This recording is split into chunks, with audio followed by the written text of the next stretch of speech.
Morning po. So, magta-try po tayo ng shirataki today, no? Yung tinry po natin yesterday, medyo hindi po maganda yung resulta kaya nag-decide po ako na ulitin. Hindi ako mapakali. So, kung naaalala niyo po kahapon, 1/2 cup ng raw na shirataki po yung tinry ko po, no? Nung after po niyang mababad, and 10 minutes po ano sa boiling sa hot water, nung umalsa na po siya, halos 2 cups po yung kinalabasan niya, dami. So ngayon ang ginawa ko po, half lang po. So 1/4 cup lang po ito na raw. Tapos kung mapapansin niyo po no, ang itsura po niya halos 1 cup na po siya nung umalsa. So yun po yung tatry natin today and we'll see kung ano po yung magiging blood sugar spike.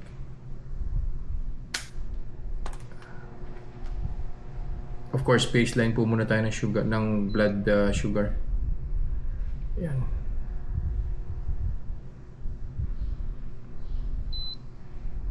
Yan. Sakto. 107. So, kainin ko po si shirataki rice. Tapos, babalik po ako after an hour and we'll see kung ano po yung magiging blood sugar spike po niya. Wala pong ibang kasama to. Rice lang po. Naka 1 hour na po. So, kuha na po tayo ng blood sugar. And we'll see kung ano po yung spike ni shirataki rice.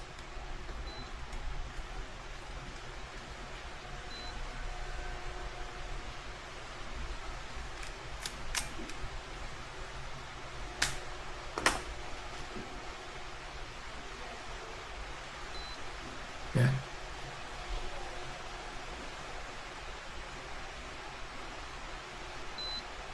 Yun.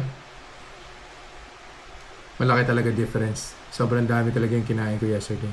1:46 first hour. So balik po ulit ako after an hour and we'll see kung ano po yung magiging final blood sugar spike. See ya. Second hour na po. So kuha na po tayo ng blood sugar measurement and we'll see kung ano po yung magiging final na blood sugar spike ni shirataki rice.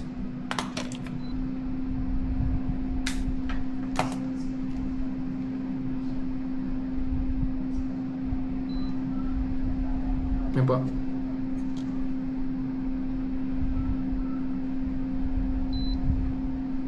Yun lang. So again, no, the same po nung testing po natin ng shirataki rice yesterday, no. So meron po talagang delay. Hindi po siya bababa on the second hour.